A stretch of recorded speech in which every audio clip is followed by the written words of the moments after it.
விஜய் கட்சியில விஜயோடைய பிஆர்ஓவா இருந்தீங்க.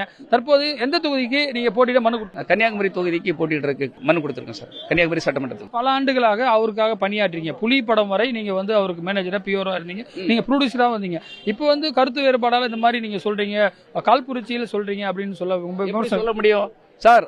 அவர் கூட இருந்ததுக்காக அவர் செய்யற தப்பெல்லாம் பார்த்துட்டு வேடிக்கை பார்த்துட்டு இருக்க முடியுமா? ஒரு பெத்த அப்பாவுக்கு அவ்வளவு துரோகம் பண்றாரு, பெத்த அம்மாவுக்கு இது பண்றாரு, கிட்ட சேர்க்கல, வீட்டை விட்டு வீட்டுக்குள்ள சேர்க்க மாட்டேங்கிறாரு, தனியா இருக்கிறாரு.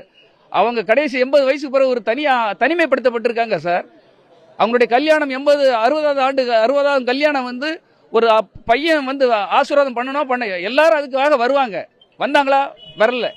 மனைவி இன்னைக்கு விவகாரத்தை கேட்டு என்ன கொடுமைப்படுத்துறான்னு சொல்லி விவகாரத்தை கேட்டிருக்காங்க. கூட இருந்தவங்க இப்ப நாங்கெல்லாம் ரொம்ப அவருக்காக ஆரம்பத்தில் கஷ்டப்பட்டவங்க சார். நான் இந்த தம்பியெல்லாம் பொருளாளராக இருந்தவன் கன்னியாகுமரி மாவட்டத்தில். எல்லாரும் வெளியே வந்துட்டு இருக்காங்க சார். அவர் கூட பழகின பிறகுதான் தெரியும் இவர் வந்து எல்லாரும்